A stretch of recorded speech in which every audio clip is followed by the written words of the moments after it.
বাংলাদেশের চাঁপাইনবাবগঞ্জ সীমান্ত থেকে ১৮ কিলোমিটার দূরে ভারতের পশ্চিমবঙ্গ রাজ্যের মুর্শিদাবাদ জেলায় গঙ্গা নদীর উপর ফারাক্কা বাঁধ অবস্থিত। ১৯৬১ সালে গঙ্গা নদীর উপর এই বাঁধ নির্মাণের কাজ শুরু হয় এবং নির্মাণ সম্পন্ন হয় ১৯৭৪ সালের ডিসেম্বরে। বাঁধটির দৈর্ঘ্য ২.২৪ কিলোমিটার। এটি শুধুমাত্র একটি বাঁধই নয়, এই অবকাঠামোটি সড়ক ও রেল যোগাযোগ সেতু হিসেবেও ব্যবহৃত হয়। বাঁধটিতে মোট ১০৯টি গেট রয়েছে। ফারাক্কা তাপবিদ্যুৎ কেন্দ্রে এই বাঁধ থেকেই জল সরবরাহ করা হয়। ১৯৫০ ও ৬০-এর দশকে কলকাতা বন্দরের কাছে হুগলি নদীর পলি ধুয়ে পরিষ্কার করার জন্য ফারাক্কা বাঁধ তৈরি করা হয়। হিন্দুস্তান কনস্ট্রাকশন কোম্পানি প্রায় $১ বিলিয়ন ব্যয়ে তৎকালীন সোভিয়েত ইউনিয়নের সহায়তায় বাঁধটি নির্মাণ করে। বাংলাদেশ ভারত সম্পর্কের বহুল আলোচিত বিষয় ফারাক্কা বাঁধ সম্পর্কে জানব কি কেন কিভাবে এই পর্বে। ভিডিও শুরু করার আগে অনুরোধ করব, আপনি যদি এই চ্যানেলে নতুন হয়ে থাকেন তাহলে কি কেন কিভাবে সাবস্ক্রাইব করে বেল আইকনটিতে ক্লিক করুন।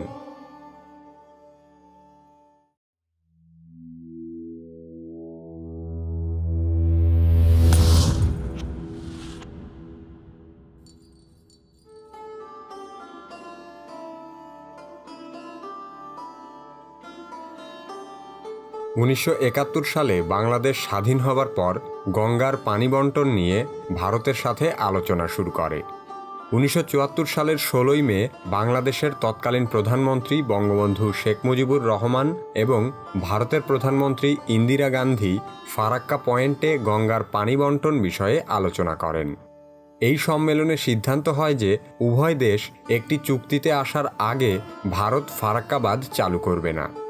যদিও বাঁধের একটি অংশ পরীক্ষা করার জন্য বাংলাদেশ সরকার ১৯৭৫ সালে মাত্র ১০ দিনের জন্য ভারতকে গঙ্গা নদীর ৩১০ থেকে ৪৫০ কিউসেক পানি অপসারণ করার অনুমতি দেয়, কিন্তু ভারত ১৯৭৬ সালের শুষ্ক মৌসুম পর্যন্ত গঙ্গা নদী থেকে ১১৩০ কিউসেক পানি অপসারণ করে পশ্চিমবঙ্গের ভাগীরথী হুগলি নদীতে প্রবাহিত করে। বাংলাদেশের সাথে করা ভারতের এ ধরনের অন্যায় জাতিসংঘের সাধারণ পরিষদে আলোচনা করা হলেও বিষয়টি ভারত খুব একটা পরোয়া করেনি। এরপর ১৯৭৮, ৮২, ৮৫ ও ১৯৯২ সালে স্বল্পমেয়াদী পানি বণ্টন চুক্তি হলেও কোনোবারই ভারত তার কথা মতো কাজ করেনি। এরপর ১৯৯৬ সালে হওয়া ৩০ বছর মেয়াদী গঙ্গা চুক্তিতে পানি বণ্টনের বিষয়টি স্পষ্ট করে বলা থাকলেও তাও ঠিকমতো মানছে না ভারত। প্রতিটি চুক্তির পর ভারত অন্যায়ভাবে চুক্তির শর্ত ভঙ্গ করেছে। নদী বা কোনো প্রবাহমান জলরাশির পানি পরিমাপের একক হল কিউবিক ফিট পার সেকেন্ড, যাকে সংক্ষেপে বলা হয় কিউসেক। ভারত বাংলাদেশ চুক্তি অনুযায়ী নদীতে ৭০,০০০ কিউসেক পানি থাকলে উভয় দেশ পাবে ৩৫,০০০ কিউসেক, আর ৭৫,০০০ কিউসেকের বেশি পানি থাকলে ৪০,০০০ কিউসেক পাবে ভারত, বাকিটা পাবে বাংলাদেশ। অথচ ভারতের খেয়াল খুশি মতো বাঁধ থেকে অনিয়ন্ত্রিতভাবে পানি অপসারণ ও বন্ধের ফলে শুষ্ক মৌসুমে তীব্র খরা ও বর্ষা মৌসুমে প্রচণ্ড বন্যার কবলে পড়ছে বাংলাদেশ। ফারাক্কা বাঁধ কেন্দ্রিক এই স্বেচ্ছাচারিতার ফলে শুধু বাংলাদেশ নয়, ভারত নিজেও মারাত্মক ক্ষতিগ্রস্ত হচ্ছে।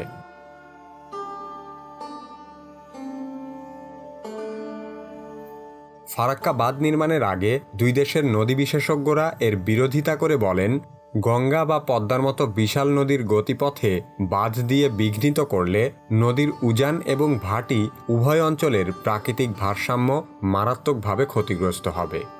এরপরও ভারত সরকার গঙ্গায় বাঁধ নির্মাণ এবং হুগলি ও ভাগীরথী নদীতে পানি পৌঁছানোর জন্য ফিডার খাল খননের কাজ শুরু করে।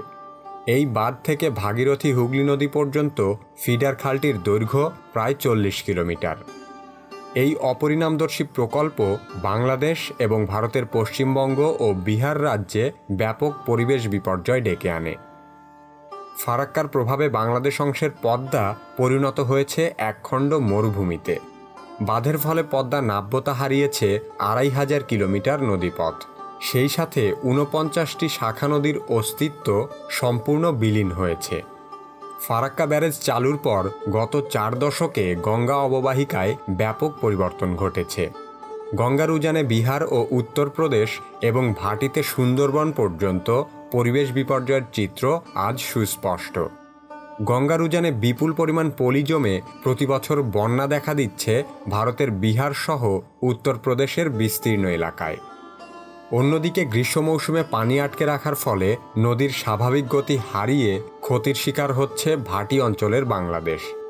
ফারাক্কা বাঁধের ফলে প্রতি বছর শুধুমাত্র বিহারেই ২০ লক্ষ মানুষ হুমকির মুখে পড়ছে। বাংলাদেশে আসা গঙ্গাবাহিত পলির পরিমাণ ২ বিলিয়ন টন থেকে ১ বিলিয়ন টনে নেমে এসেছে। এর ফলে মেঘনা মোহনায় অবস্থিত উপকূলীয় চরাঞ্চলের গঠন প্রক্রিয়া ব্যাহত হচ্ছে। এই ধারা চলমান থাকলে বাংলাদেশের উপকূলীয় অঞ্চলের ভূমি গঠন এবং ভূমি পুনরুদ্ধার প্রক্রিয়া বিপর্যস্ত হয়ে যাবে। এই বাঁধের কারণে একসময়ে প্রমত্ত পদ্মার এখন মুমূর্ষু অবস্থা। এ অঞ্চলের সবুজ শ্যামল বাংলা হয়তো অচিরেই মরুভূমিতে পরিণত হবে। শুষ্ক মৌসুমে গঙ্গার পানি অপসারণের ফলে বাংলাদেশের কৃষি, মৎস্য, বনজ, শিল্প, নৌপরিবহন, পানি সরবরাহ ইত্যাদি ক্ষেত্রে ব্যাপক লোকসান হচ্ছে। আর্থিক মূল্যে প্রতিবছর বাংলাদেশের প্রত্যক্ষভাবে প্রায় ৩০০ কোটি মার্কিন ডলার ক্ষতি হয়। পদ্মার পানি প্রবাহ মারাত্মকভাবে কমে যাওয়ায় বাংলাদেশের উত্তর অববাহিকায় রাজশাহী, চাঁপাইনবাবগঞ্জ এলাকার ভূগর্ভস্থ পানির প্রথম স্তর ৮ থেকে ১০ ফুটের জায়গায় ১৫ ফুট নিচে নেমে গেছে। মৌসুমি বৃষ্টি এই স্তরের পানির অভাব পূরণ করতে পারছে না। পানি প্রবাহের এমন করুণ অবস্থা থেকে সৃষ্টি হয় মরুকরণ প্রক্রিয়া। শুষ্ক মৌসুমে পানির অভাবে মাটির আর্দ্রতা কমে গেছে ৩৫%। আর্দ্রতার অভাবে দিনের নিম্নতম ও উচ্চতম তাপমাত্রার তারতম্য বৃদ্ধি পেয়েছে।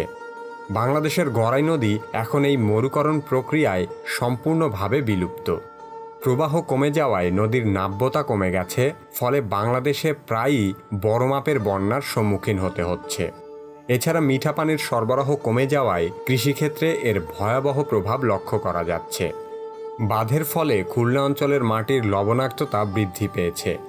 মাটির আর্দ্রতা হ্রাস, লবণাক্ততা বৃদ্ধি ও মিঠা পানির অপ্রাপ্যতার জন্য মৎস্য সম্পদের ক্ষতি হচ্ছে।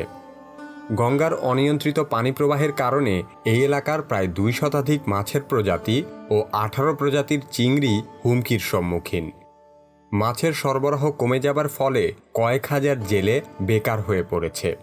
শুষ্ক মৌসুমে বাংলাদেশের ৩২০ কিলোমিটারের বেশি নৌপথ নৌ চলাচলের অযোগ্য হয়ে পড়ে।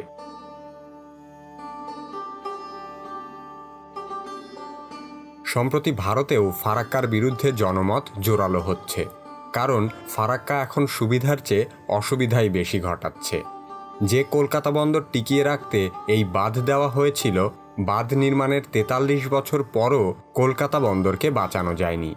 এমনকি কলকাতা বন্দর সচল রাখতে বর্তমানে যে পরিমাণ ড্রেজিং করতে হয়, ফারাক্কা বাঁধ চালু করার আগেও এতটা ড্রেজিং দরকার হতো না।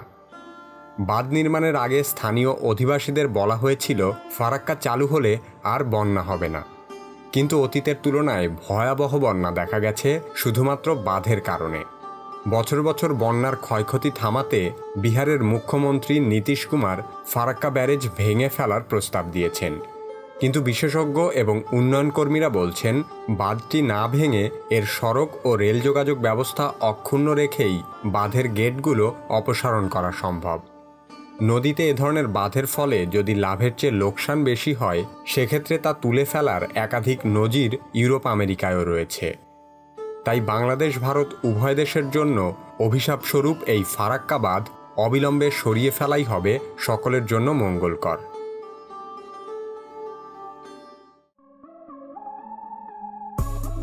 এ ধরনের ভিডিও নিয়মিত দেখতে চাইলে কিভাবে সাবস্ক্রাইব করুন। আমাদের পরবর্তী ভিডিও আপলোড হওয়ার সাথে সাথে দেখতে চাইলে সাবস্ক্রাইব বাটনের পাশে বেল আইকনটিতে ক্লিক করুন। এই ভিডিওটি ভালো লাগলে লাইক করুন, বন্ধুদের সাথে শেয়ার করুন। কিভাবে চ্যানেলে কি বিষয়ে ভিডিও দেখতে চান তা কমেন্টে লিখে জানান।